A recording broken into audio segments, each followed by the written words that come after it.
Le agradezco. Estoy grabando este curso y para aquellos que acaban de entrar a la grabación, este curso vamos a estar discutiendo y hablando un poco sobre el abolicionismo en Latinoamérica. Esa es la intención del día de hoy. Teníamos un compañero que va a venir, el profesor Michael Galván, me escribió que va a hacer lo posible para entrar. A lo mejor no puede entrar, sin embargo, podemos hablar sobre el tema en un marco más amplio. Como siempre comienzo con la definición de lo que yo pienso que es el abolicionismo, ¿verdad? Que es el identificar y desmantelar el andamiaje legal y reglamentario que propicia la sobrecriminalización de ciertas comunidades marginadas y a la misma vez el movimiento exige la redistribución de esos recursos en programas o en etapas, ¿verdad? Para poder atender las causas principales de lo que hoy tenemos, que son lo que ocasiona la conducta antisocial, que ocasiona el daño, que ocasiona la violencia entre nosotros. A esta definición, pues muy típica o muy, traza mucho la definición de que se utiliza, o que la utiliza la profesora Angela Davis, la doctora Angela Davis, sobre la abolición del complejo industrial de prisiones. A esto yo le añadiría, ¿verdad? Pues como aquellos que han estado en mis cursos anteriormente, una situación de interseccionalidad en donde tenemos que identificar esos sistemas, no solamente dentro del andamiaje criminal legal, sino cómo es que para poder entender lo que ocurre en el sistema criminal tenemos que observar cómo otras partes del sistema legal o reglamentario propician las condiciones para que la gente entre al sistema criminal. Por eso nosotros hemos tenido cursos distintos sobre los movimientos sociales y el abolicionismo. Hemos discutido tecnología y el abolicionismo, ¿verdad? Cómo la tecnología puede ser un mecanismo también de control por parte del Estado. Discutimos en dos clases, ¿verdad? La geografía y espacios abolicionistas, junto con un ejemplo, ¿verdad? De cómo algunos espacios se convierten en espacios en donde se propicia el discrimen. Y para eso identificamos, junto al profesor Raúl Bartolomé, hablamos de la política pública en Puerto Rico sobre vivienda pública. Y entonces, cómo, de la manera en que está reglamentado ese segmento, ¿verdad? Esa tan importante renglón gubernamental, propicia que siempre se mantenga unas políticas bastante clasistas y a la misma vez propician discrimen y no necesariamente propicia que las personas puedan superar las condiciones socioeconómicas que tienen. Cambiando el tema, pues después vimos alternativas al encarcelamiento con la compañera Daralí Rodríguez, que trabaja en Connect Puerto Rico, una organización sin fines de lucro en Nueva York. Ella es de diáspora y entonces ella trabaja en lo que se llama justicia transformativa, que son procedimientos que se dan a lo largo de un proceso para cambiar el aspecto de cómo se ve una situación tanto con el ofensor como con la víctima. También en esa misma línea discutimos un poco sobre la decriminalización de las sustancias controladas y las políticas públicas con los compañeros de Intercambios, una organización sin fines de lucro en Puerto Rico, que hacen programas para atender los problemas de adicción en la población puertorriqueña. Tiene distintos programas y ellos aportaron en esa clase. Posteriormente de eso hablamos sobre religión, ¿verdad? Y el abolicionismo, derechos humanos y el abolicionismo. Tuvimos una clase reciente que era principalmente para discutir y aclarar dudas sobre qué es el abolicionismo y nos acompañaron varias personas, entre ellas personas nuevas como Orlan, si no me equivoco. Y la semana pasada tuvimos la oportunidad de compartir con la compañera Edmi Ayala, que está haciendo su programa y su visión de cómo la prensa pues, puede generar o cómo crear una prensa antirracista, ¿verdad? Y feminista. Y compartió con nosotros sus impresiones, ¿verdad? Y también lo mencionamos como cómo es que la prensa juega un papel importante en a veces vender miedo para entonces justificar la inclusión adicional de más policías. Eso todo es cursos, ¿verdad?, que estamos explorando. La intención es tener una conversación. Aquí yo hablo, pero la intención es que en cualquier momento puedan aportar. Aquí todo el mundo está aprendiendo y la intención es esa. Por eso yo traigo personas para que nos discutan desde su punto de vista. Así que aquí la intención siempre es aprender. La meta de este curso era reconocer, ¿verdad?, cómo es que se da el procedimiento abolicionista en otras jurisdicciones. Hemos estudiado Puerto Rico y principalmente Estados Unidos, pero no en los únicos países. Conocer un poco más sobre la trayectoria del profesor y la discusión de grupo. Nuevamente, el profesor me escribió, va a hacer lo posible para tratar de entrar. De no poder entrar, pues vamos a hacer la parte de él pues, la semana que viene. Antes de entrar de lleno, ¿verdad?, a la conversación de derecho de internacional, quisiera atender esta portada porque vi muchas reacciones en el Twitter de distintas personas que me sorprendieron. Esta es la portada de uno de los periódicos de Puerto Rico que habla violento fin de semana y registran 12 asesinatos, incluyendo un secuestro de 3 personas, y lo atan con la recién identificado paro de parte de los policías, quienes están luchando para que se les respeten unos derechos de pensión que ellos están reclamando. Esto ante la movida de la Junta de Control Fiscal, que ha impuesto unas condiciones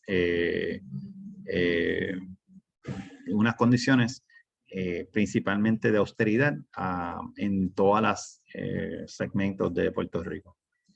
Pues, como discutimos la semana pasada, pudimos ver cómo la prensa a veces utiliza este tipo de lenguaje para sensacionalizar un fenómeno que está ocurriendo. Sin embargo, veo que se repitió mucho en las redes sociales. Yo posteé algo en Twitter, pero lo quería compartir con ustedes así de por encimita. Si bien es cierto que ocurren estas desgracias, la muerte, esto no es una situación que uno lo tiene que celebrar en lo absoluto. No es, y es cierto que al poner más policías en la carretera y en nuestra casa, eso quiere decir que ese número hubiese bajado. Disculpen. Hay bastante literatura ya en criminología que discuten el fenómeno, ¿verdad?, de tener policía y la efectividad de eso para evitar el crimen. Como saben, los policías no predicen la criminalidad, no necesariamente están equipados para hacer ese tipo de función. Y hay jurisdicciones que están implementando nueva tecnología para precisamente atender ese problema, ¿verdad? De predecir quiénes son las personas probablemente que cometan delitos.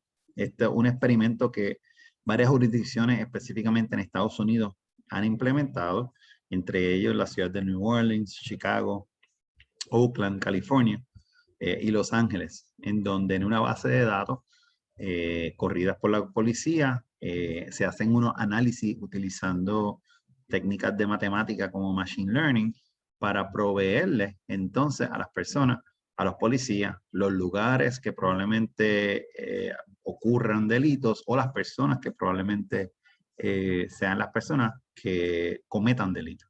Eso generalmente ha creado nuevamente una base de datos de carpeteo para cierto grupo de personas.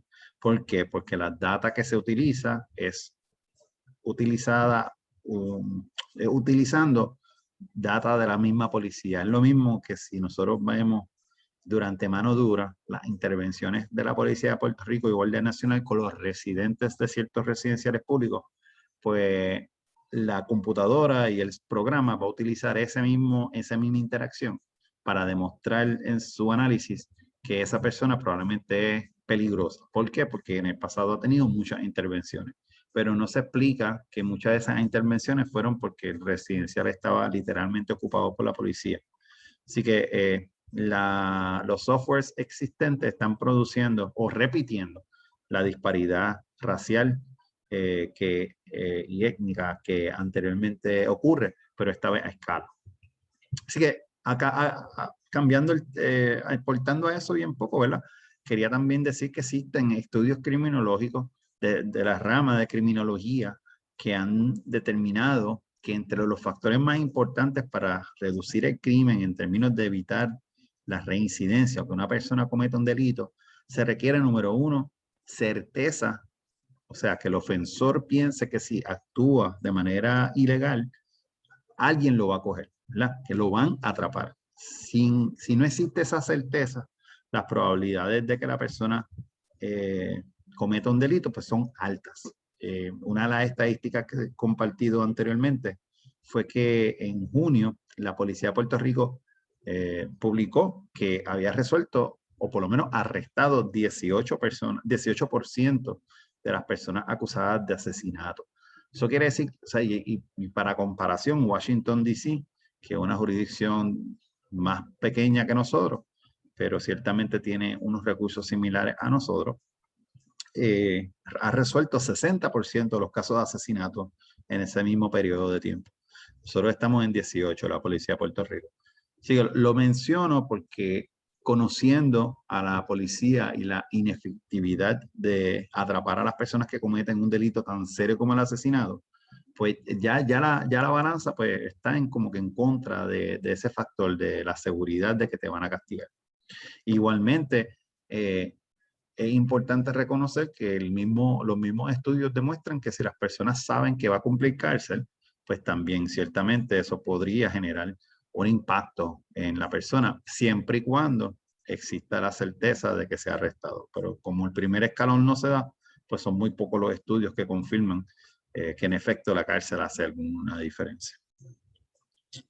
Aporto a este tema para completar es que nuevamente cuando se repite este tipo de comentarios sin tener a alguien o sin tener algún freno, porque no solamente lo vi del periódico, sino hay muchos periodistas que lo publicaron y también o personas que tienen muchos seguidores, hacían la conexión entre el paro y la falta de policía.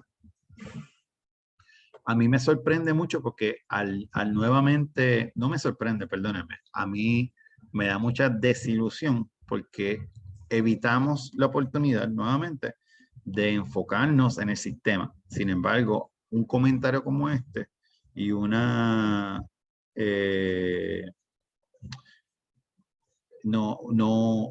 comentario como este no nos permite a nosotros tener la oportunidad de tener la conversación más completa, ¿verdad? De cómo el sistema podría alterar esta situación. Dame un segundito que tengo al profesor aquí un segundito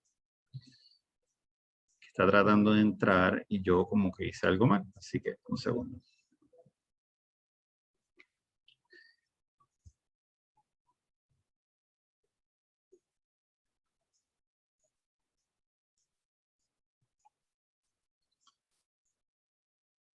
Voy a tratar de ver si el profesor puede entrar, así que me disculpen 5 minutos.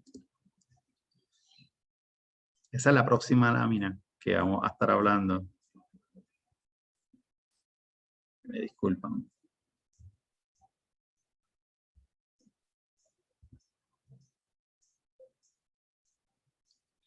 Creo que el profesor se unirá pronto, así que, pero en lo que él empieza,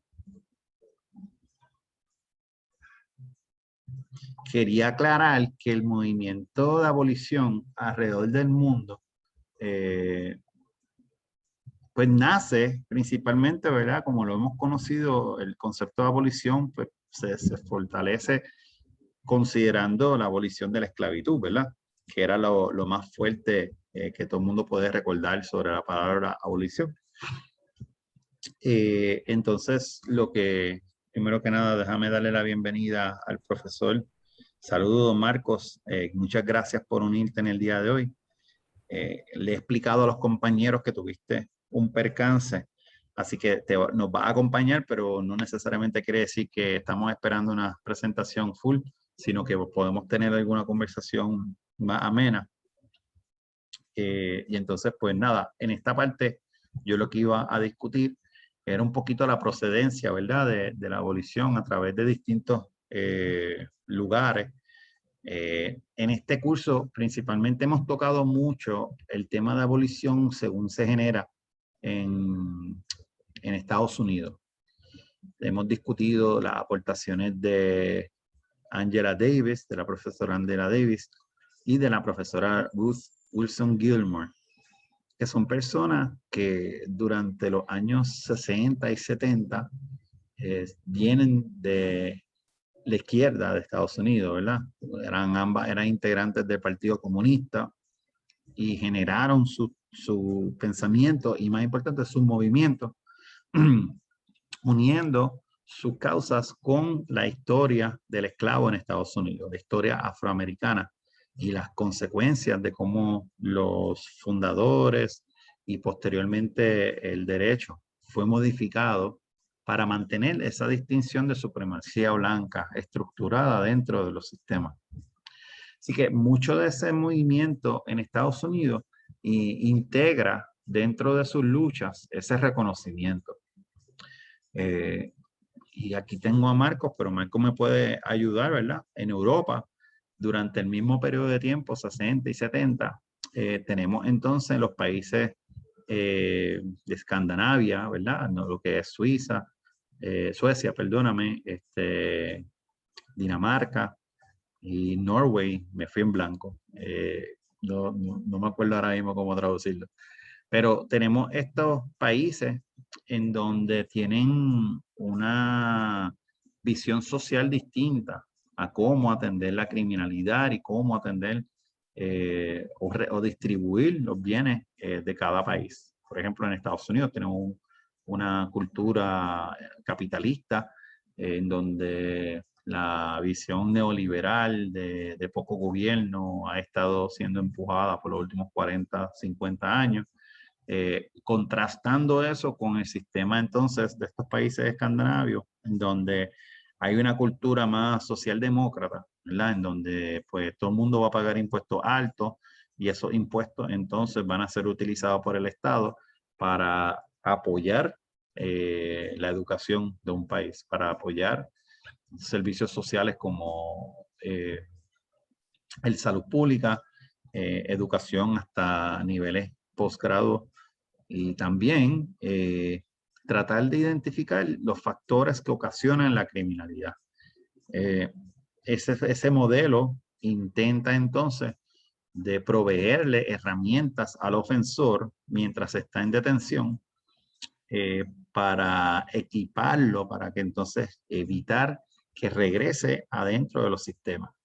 No quiere decir que eso se dio de un día para otro. Obviamente hay muchas personas en esos países que laboraron y lucharon en grupo y otros individual como criminólogo y como filósofo para aportar a esa visión.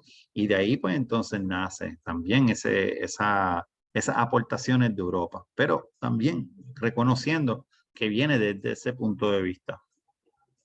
Esa distinción entre el sistema penal de Estados Unidos versus el de esos países escandinavos. También está Australia, que tiene también una cultura, ¿verdad? Muy similar a los Estados Unidos, anglosajona, y ellos también comienzan a través de la criminología y la criminología crítica, que obviamente el profesor nos puede hablar más de eso. Empiezan entonces a reevaluar sus procedimientos y ellos también hacen unas aportaciones. Y por último, sí, ciertamente no menos importante, está el movimiento latinoamericano, ¿verdad? Latinoamérica, al igual que Puerto Rico, fue primeramente invadido por los españoles que traen consigo su visión de mundo basada principalmente en la religión y en la fe. en la amenaza de conversión, y para ello pues utilizaban la fuerza y cualquier otro método posible.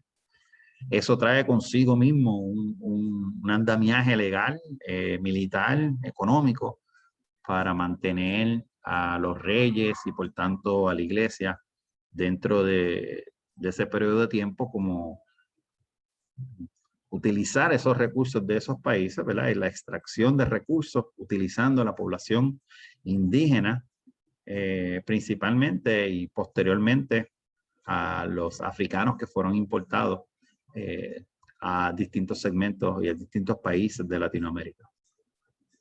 Así que está ese reconocimiento, ¿verdad? De esa colonialidad, ¿verdad? Dentro de la historia latinoamericana, y a nosotros nos incluimos ahí.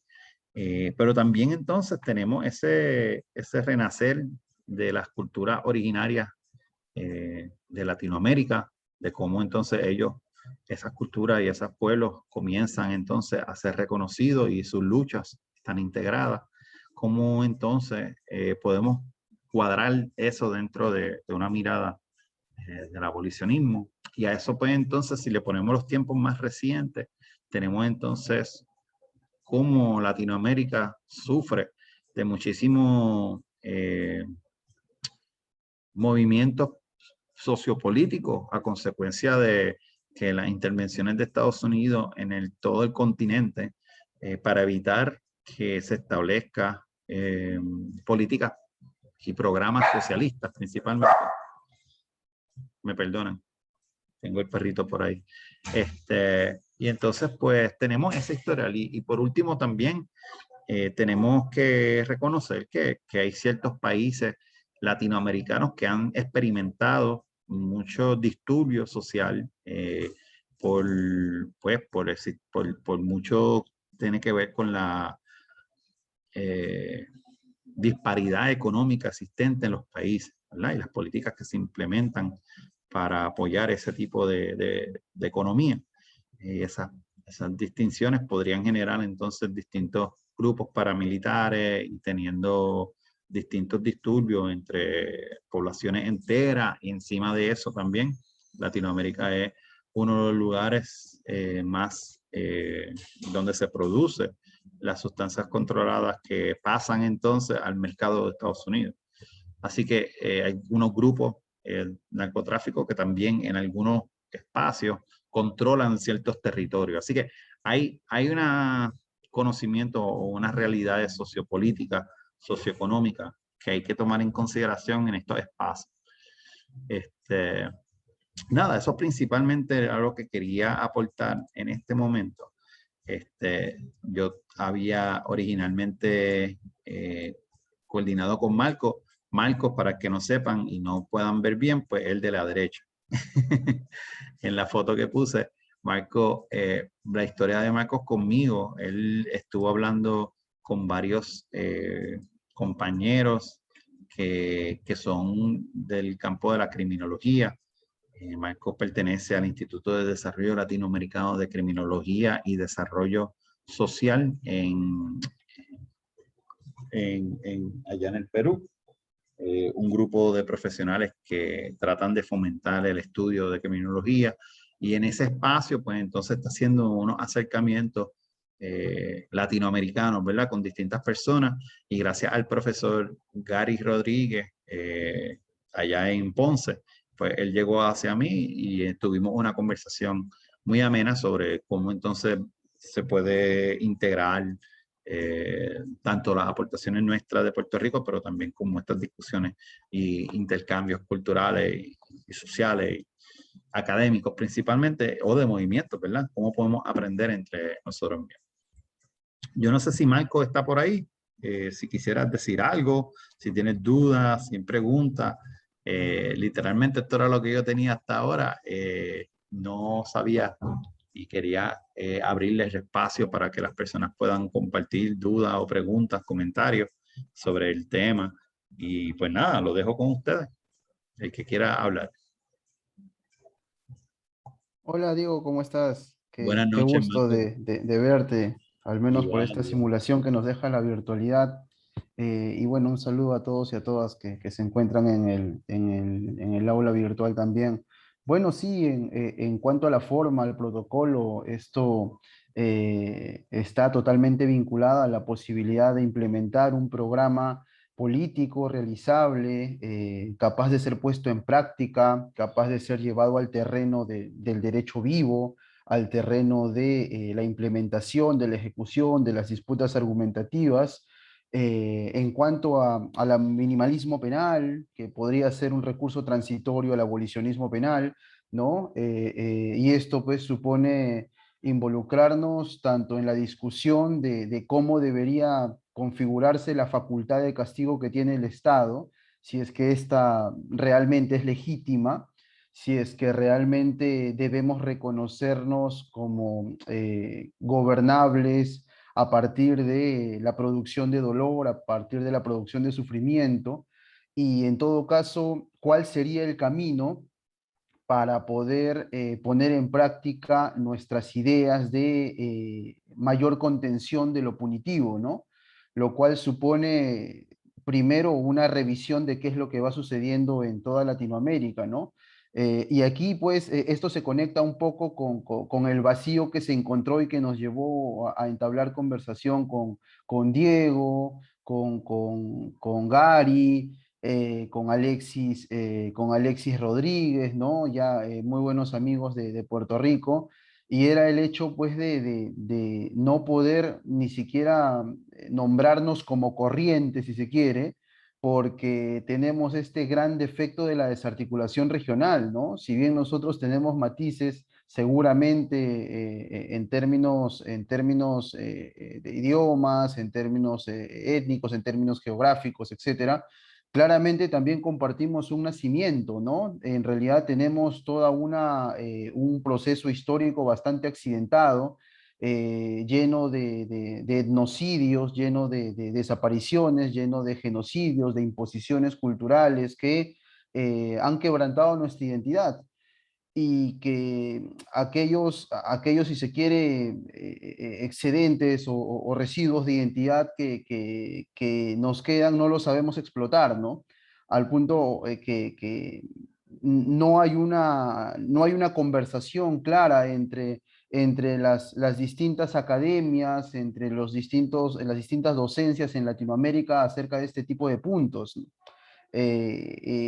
Y bueno, eso no solamente es una cuestión, si se quiere, Centroamérica, Caribe y Sudamérica, ¿no? Bueno, yo se los puedo contar aquí desde la propia Sudamérica, porque aquí mismo también no tenemos una disposición intelectual o académica por andar explorando qué es lo que estamos realizando en cuanto a conocimiento de contención punitiva en los países hermanos alrededor, ¿no?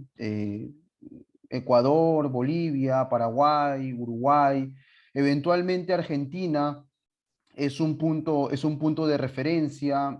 A Brasil lo tenemos cerquita, pero el portugués también es ahí un pequeño ruido en el que nos complica la interacción, que sabemos que hay un gran nivel ahí.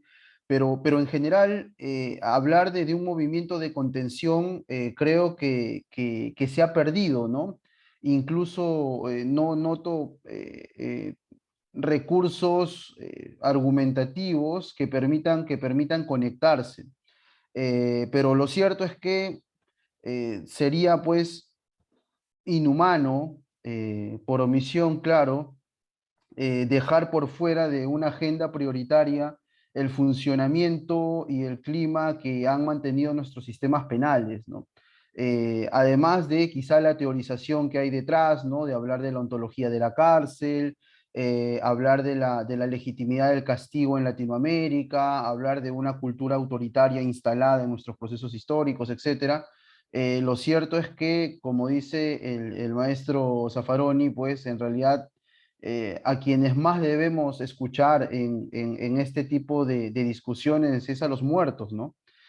Porque la palabra de los muertos son quizá las más autorizadas para decir cómo es que ha funcionado nuestros sistemas penales, ¿no? Cómo es que se sabe en las discusiones de realidades políticas cómo han ocurrido pues ejecuciones extrajudiciales, ¿no? Desapariciones, etcétera, y la propia violencia institucionalizada en las cárceles, las facultades de persecución de la policía, la militarización en el cuidado de las calles, etcétera, sigue una tendencia, ¿no? Sigue una línea.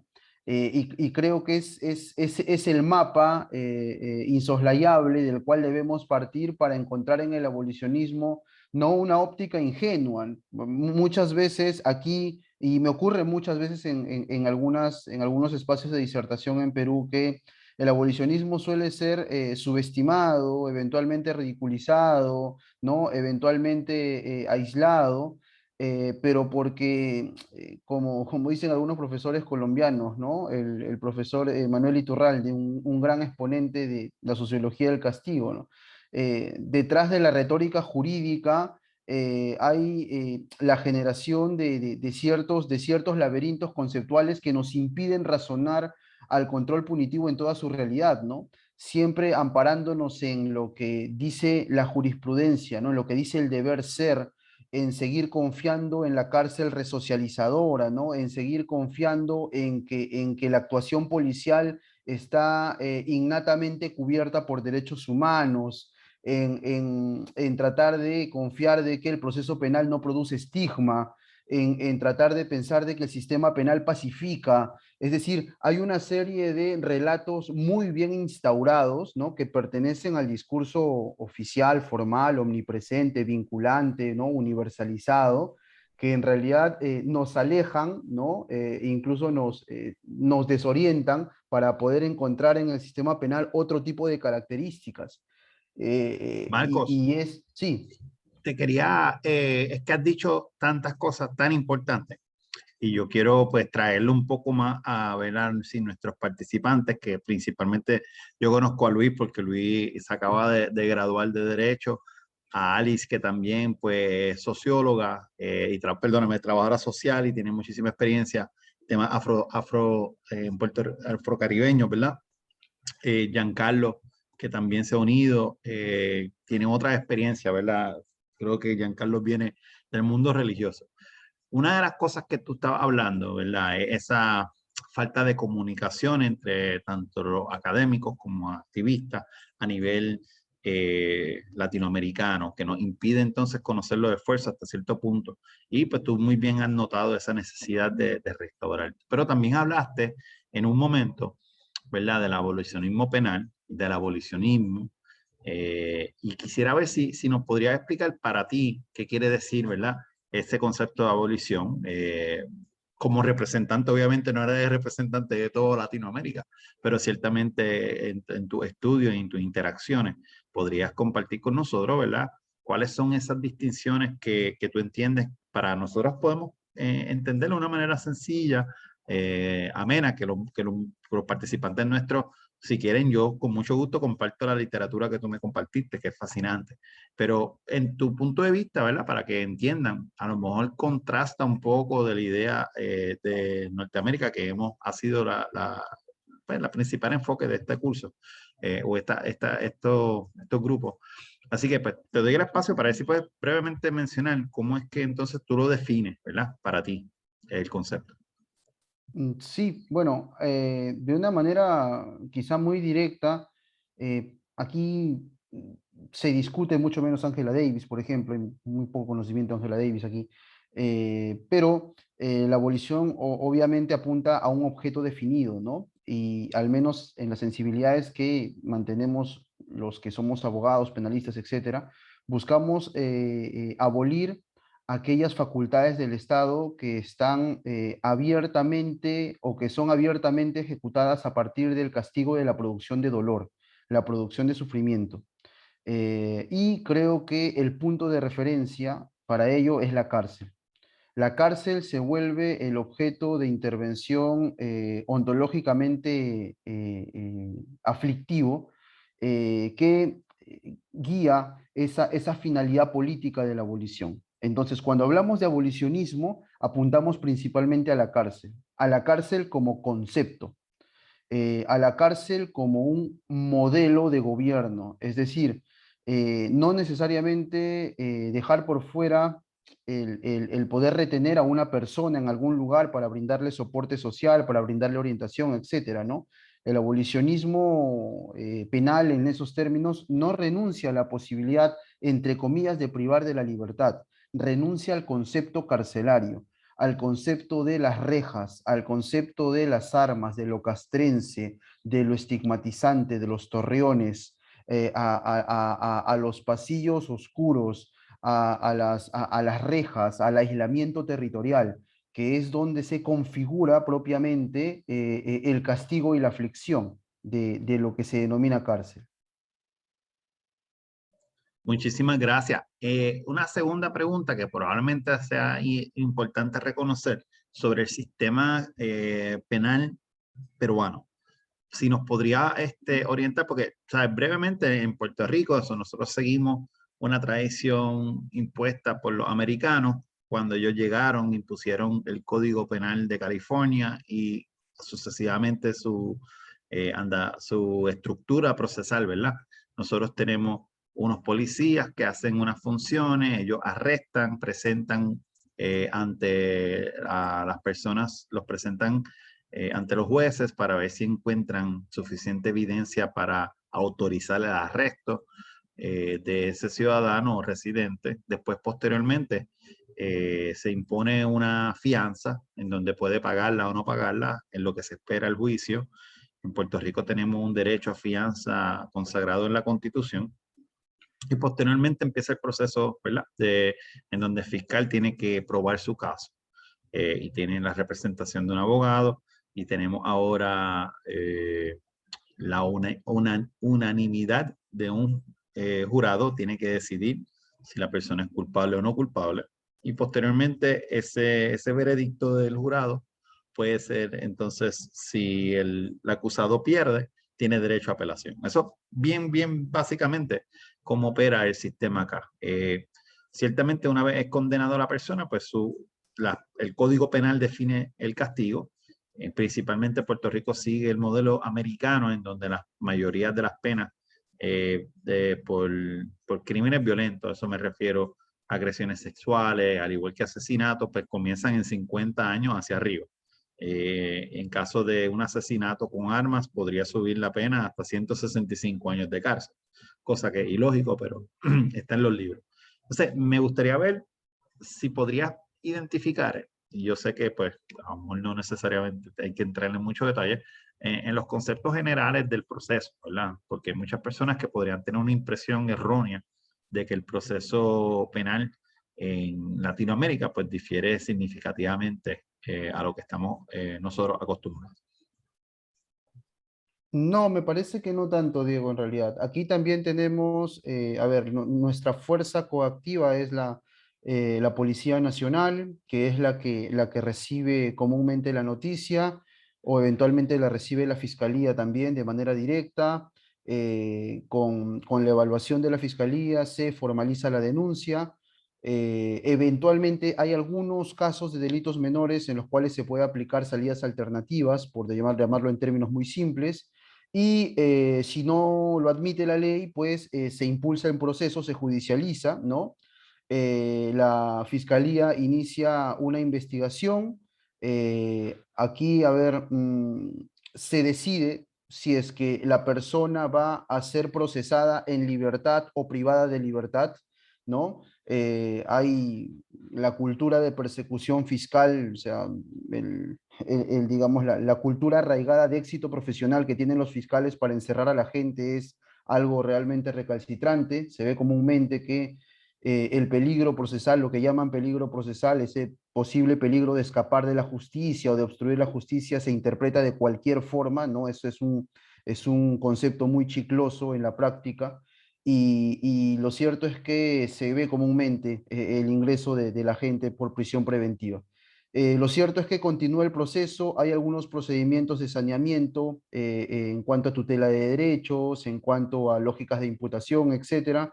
Y hay una etapa particular en la que se va a discutir cuáles son los medios probatorios que van a ser ingresados a juicio, ¿no? y luego se lleva a cabo el juicio. Durante este trayecto hay algunas medidas particulares, bueno, puede ocurrir una prescripción, eventualmente se puede dar una terminación anticipada que también es muy cuestionada, la justicia penal negociada, este hecho de poder señalar de que si te declaras culpable, te vamos a colocar una pena más baja en una negociación que hace el fiscal, que también es una figura bastante perversa, por cierto, y que luego cuando termina en juicio se da la posibilidad pues de la absolución, de la condena, pudiendo allí tener algunas medidas, la pena privativa de libertad o unas penas alternativas que son las menos de las veces que se aplican. En cuanto a la tendencia punitiva, a ver, muy cortito, ¿no? A ver, el Código Penal peruano es de 1991, tiene más o menos 30 años. Eh, la parte especial del Código Penal, es decir, no la parte inicial donde están, si se quiere, los principios, las reglas generales de imputación, las consecuencias jurídicas, son alrededor de 100 artículos. La parte especial donde está la conducta y la pena son más o menos 330 artículos. Desde 1991 hasta la actualidad, nuestro Código Penal ha sido modificado alrededor de 700 veces. Es decir, es como si se hubiera 2 veces se hubiera modificado el Código Penal.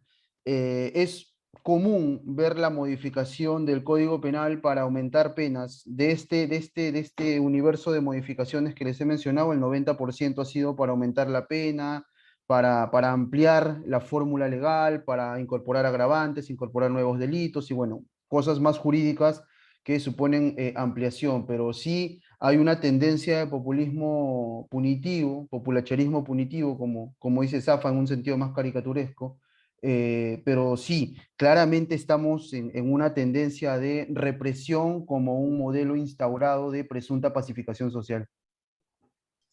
Muchas gracias. No, no creo que sean los únicos, porque ciertamente Puerto Rico sufre del mismo mal. Tenemos cada 5 minutos y antes que entrara estaba discutiendo la reacción reciente de un número elevado de asesinatos en el fin de semana que ha ocasionado mucha conversación sobre la necesidad posible de aumentar, ¿verdad?, los castigos o ampliar o limitar derechos.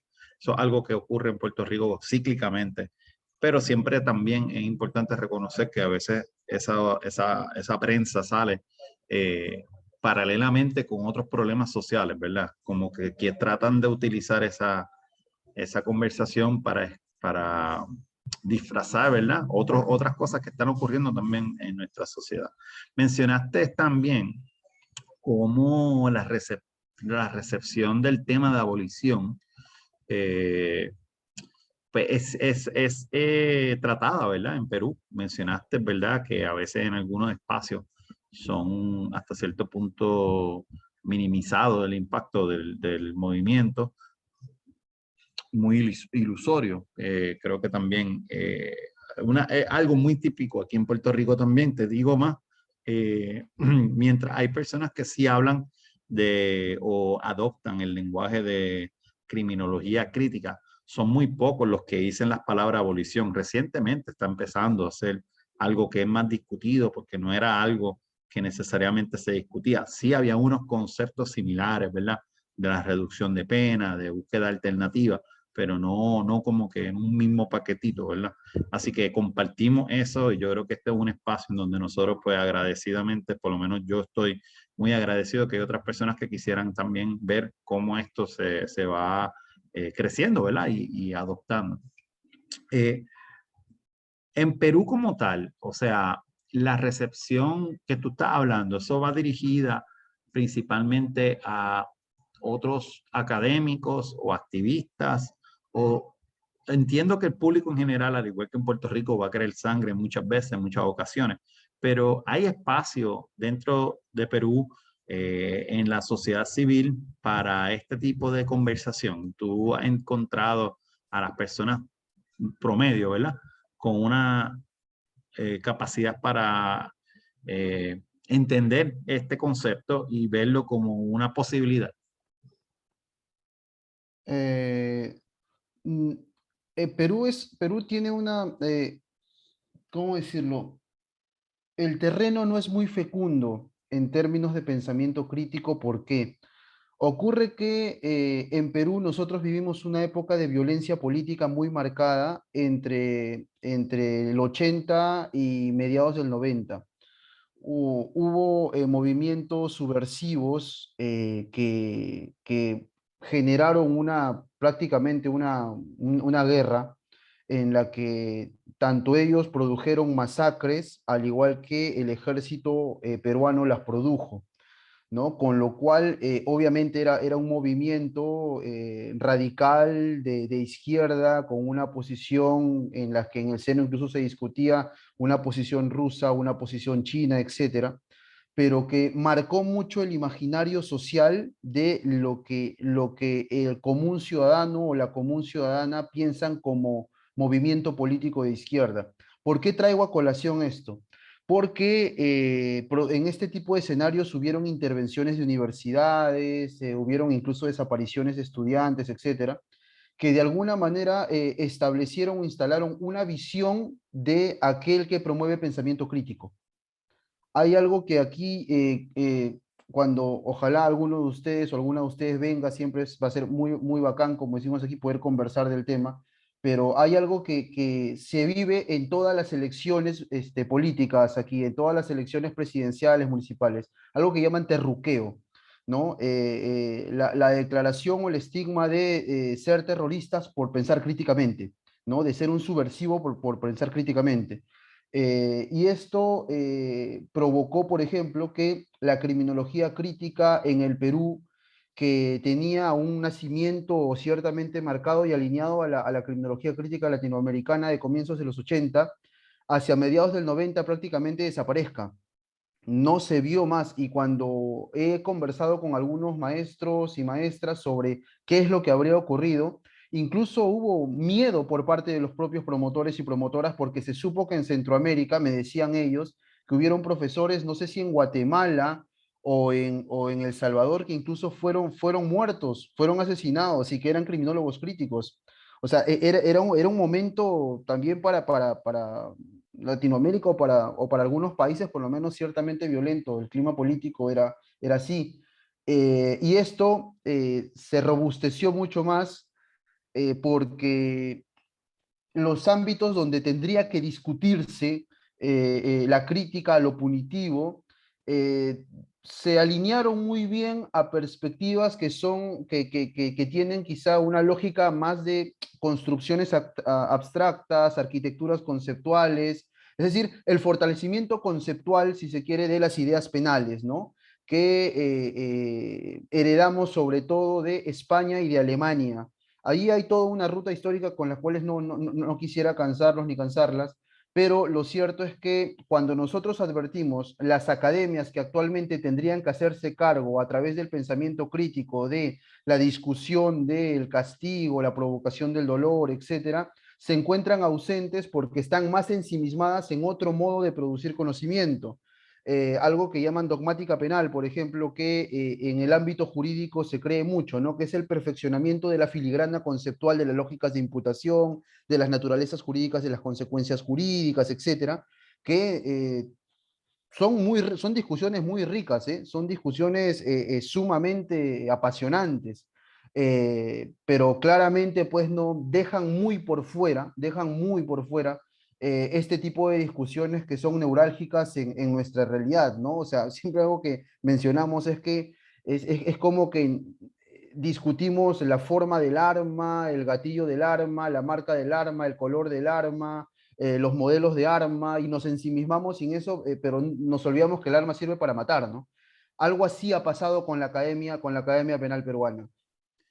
Sí, no, y no creo que sean los únicos. Yo creo que cada país latinoamericano, y como tú muy bien has resumido, ¿verdad? El impacto de Sendero Luminoso y las reacciones para controlar eh, de ambos partes fue bastante extremadamente violento, que genera, tú sabes, ese tipo de espacio para criminalizar o estigmatizar, ¿verdad? Cualquier persona que esté de izquierda, como mencionaste, ¿verdad? Que podría generar ese tipo de estigma.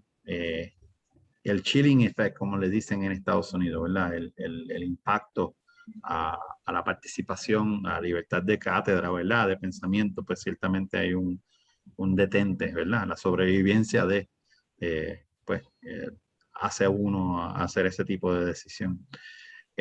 Recientemente, pues como mencioné en un momento al principio, tú estás haciendo un esfuerzo adrede, ¿verdad? De generar esos espacios y traer esos conocimientos que se están desarrollando.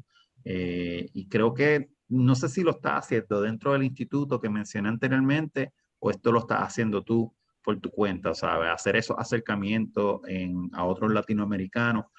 Tú estás en Facebook y recientemente, no, pues yo creo que hace un mes posteaste los libros que han salido de Puerto Rico, ¿verdad? Dora Nevares, Cari Rodríguez, y otros académicos, ¿verdad? Que en el ámbito de criminología y derecho penal, para que la audiencia que te sigue pues, podría también compartir esos tipos de textos. ¿Por qué hacer esto, verdad? Y cuál sería en el mejor de los casos, la visión tuya de cuál sería, ¿verdad? Tú sabes, no lo puedo repetir mejor, el mejor de los casos en ese acercamiento, ¿cuál sería? Bueno, creo que mm, no sabemos qué vamos a encontrar un poco más allá del horizonte, pero creo que hay la posibilidad de repensar algunas categorías, algunas nociones, algunos argumentos, teorizaciones, o en fin, muchos componentes de conocimiento y de saber que intentan brindarnos información profunda de la realidad social, pero que no los noto acabados para poder eh, demostrarnos realmente cómo se comporta la violencia social de este lado del terruño, ¿no? O sea, creo que en Latinoamérica, y esto supone conformarnos incluso con ciertas disciplinas, conformarnos con ciertos modelos de conocimiento, con ciertas currículas, con ciertas cátedras, con ciertas agendas temáticas, etcétera, ¿no? Creo que desde Latinoamérica, sin ánimos de poder decir que vamos a fundar un nuevo paradigma científico, creo que podemos darle algunos giros, no para demostrarle al mundo de lo capaces que podemos ser, ¿no? Sino básicamente para poder quizá comenzar a aproximarnos mejor al por qué ocurre todo lo que estamos viendo, ¿no? A ver, en Perú hay 11 millones de personas, somos 33 millones de personas, hay 11 millones de personas por debajo de la línea de pobreza, ¿no? Tenemos un 80% de la población económicamente activa que viven, que trabaja en informalidad, que no tiene derechos laborales. 3 millones de jóvenes entre 18 y 29 años que ni estudian ni trabajan. O sea, eh, algo que mencionaba, por ejemplo, Galtung, Johann Galtung, cuando estudiaba la violencia, era, no podemos decir que porque no hay guerra, estamos viviendo en paz. No podemos decir que nosotros vivimos en paz. O sea, un latinoamericano no puede vivir en paz. ¿Cómo podemos decir que teniendo estas coordenadas sociopolíticas, socioeducativas, sociolaborales, podemos vivir en paz? Esto no es vivir en paz, pero debido a nuestra categorización, y acá entramos al ámbito académico, ¿no? Debido a las conceptualizaciones que son las que determinan el entendimiento de las problemáticas sociales, sí consideramos que en realidad estamos en plenitud, de que vivimos en sosiego, de que todo está bien, de que seguramente ocurren problemas aislados, asesinatos, robos, secuestros, estafas, qué sé yo, pero que, bueno, se seguirán resolviendo por el modelo de gobierno que se tiene y no hay que problematizar más porque todo lo que está institucionalizado, construido, esquematizado, es algo que seguramente funciona bien, ¿no? Creo que ahí hay mucho de conformidad conceptual, o sea, creo que eh, tenemos que explorar hacia eso, pero eso supone pues que podamos conocer qué es lo que pasa en los países hermanos. Creo que eh, esa desarticulación más bien provoca debilidad, ¿no? Y sobre todo, ¿por qué? Porque no son actores neutrales. Es decir, si yo genero o trato de generar una academia crítica peruana, no va a tener luego ningún tipo de repercusión porque hay otra academia que se alinea mucho más a las que se encuentran al lado y que le rinden pleitesía a otro modelo de conocimiento. Eso pasa comúnmente, eso pasa comúnmente. Entonces, la idea es comenzar a encontrar aliados y aliadas en términos académicos, en términos críticos, que estén dispuestos a transgredir las hegemonías académicas también, ¿no? Que estén dispuestos a enfrentar esas batallas argumentativas que se viven en congresos, que se viven pues en espacios como estos, en invitar a algunos profesores, en generar libros, revistas, etcétera. Bueno, cómo se desarrolla la academia, ¿no? La producción de ideas. Perfecto.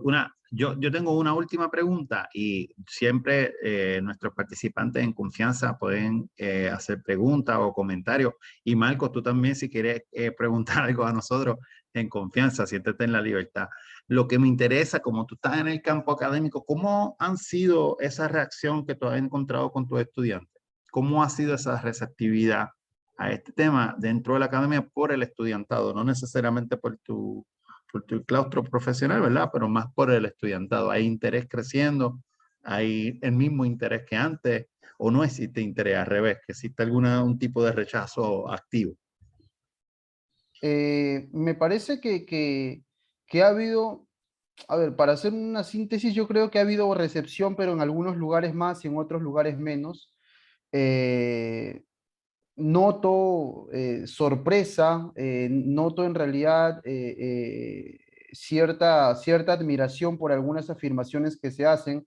No es fácil decirle a un alumno de pregrado lo que dice la Constitución no es cierto, lo que dice tu Código de Ejecución Penal no es cierto, lo que dice tu Código Penal no es cierto, la cárcel no sirve para mejorar personas, esa es una gran mentira. O sea, no es fácil eclosionar ciertas miradas que te ha establecido el derecho desde que iniciaste en la academia, ¿no? Y producto de todo esto, esto es lo bonito, ¿no? Si bien hay un proyecto latinoamericano, que es del que te he hablado, el que seguramente nos va a poder articular, también hay un proyecto a nivel nacional Perú, que es el de comenzar a generar espacios de manera descentralizada, ¿no?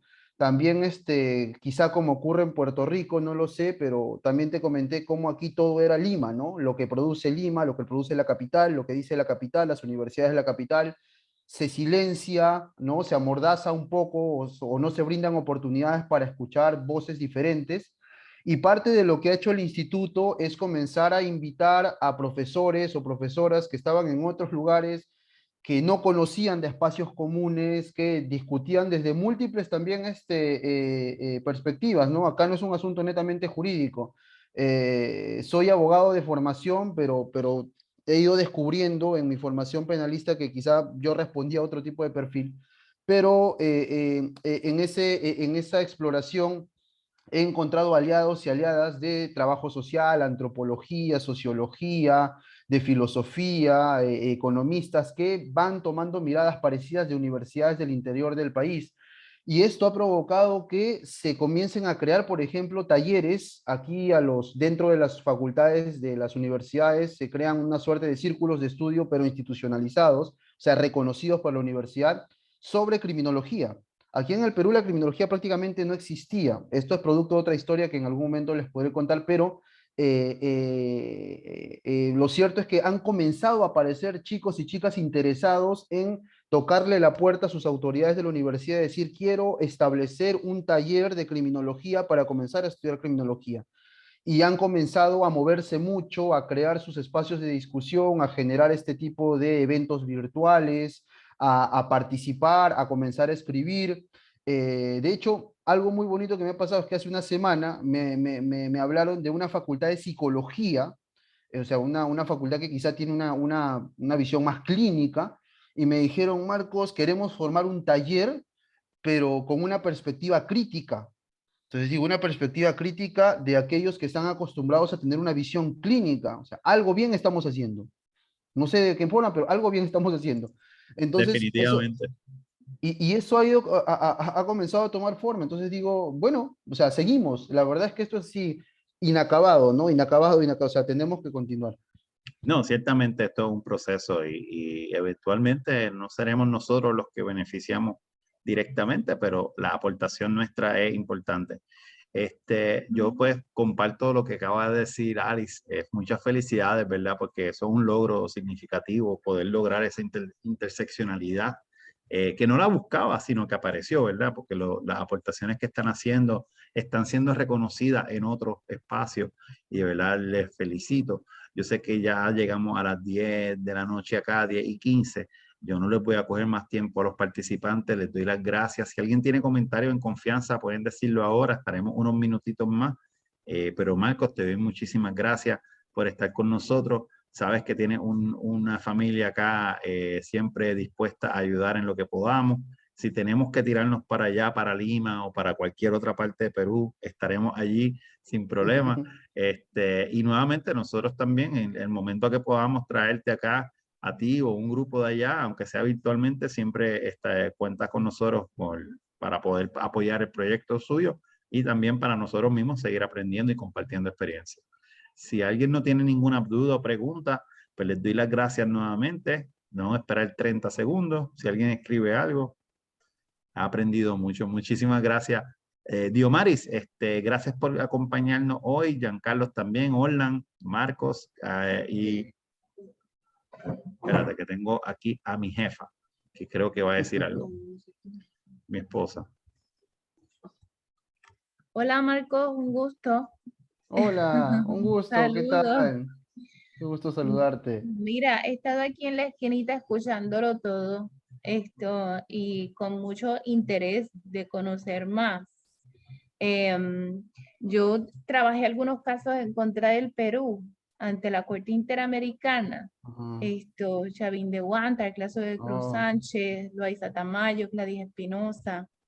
Y mi pregunta es, porque hay una historia durísima, ¿no? De los temas de persecución y del uso, ¿verdad?, del sistema penal para perseguir grupos específicos, comunidades específicas, criminalizadas por sus posiciones.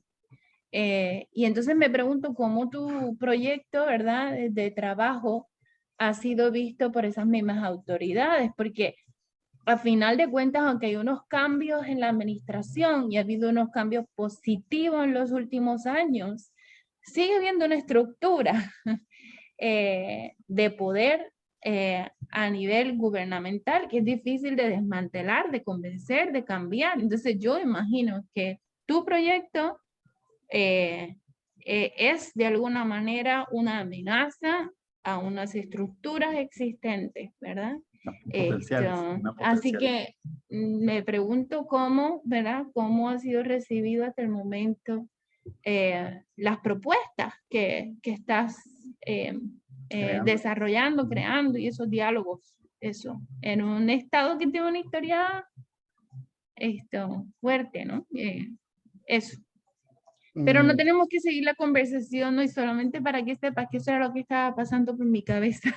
Si no, gracias. Si lo quieres comentar. Al retirar la pregunta, que conteste. Sí, sí, y de verdad es que gracias porque me da espacio. La verdad es que si bien es un proyecto que busca ponerse en práctica, que busca ingresar, digamos, al terreno vivo del Congreso, del Poder Ejecutivo, etcétera, aún estamos en una parte más de formación académica. Yo me atrevería a decir de que ahora mismo hay más rostro académico que un rostro político como tal. Parte del grupo sí tiene una actividad política más marcada, como que han participado ya o forman parte de algunos partidos políticos, o se han asesorado incluso algunos planes de gobierno a la interna también con una visión más de izquierda, pero el rostro de la institución como tal tiene una visión más académica. Ahora, aún teniendo una imagen más académica, lo cuento en mucha confianza, hace muy poco, por ejemplo, algunas personas con una visión, creo yo, un tanto más cínica de izquierda, pero más de boca que digamos que de convicción, han movido incluso hilos institucionales para que yo deje de enseñar en una universidad. Es decir, se valen muchas veces de ese tipo de recursos, que es el que acabas de mencionar, que tiene que ver ya con una cuestión de estigma, de persecución, de fácil generación de imaginarios, y bueno, va a ser difícil lidiar con todo eso, ¿no? Pero también uno tiene que ser muy estratega, ¿no? Uno creo que tiene que aprender de cómo es la jungla política, cómo son las reglas de juego, en qué momento aparecer, desaparecer, en qué momento adaptar el lenguaje, en qué momento superarlo, porque si no es como que no se aprendió nada, ¿no?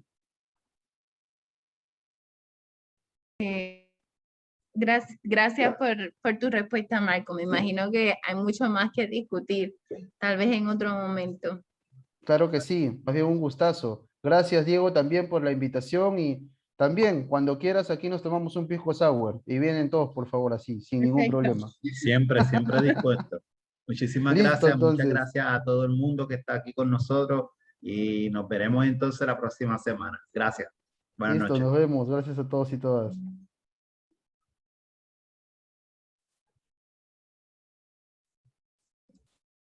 Aparece.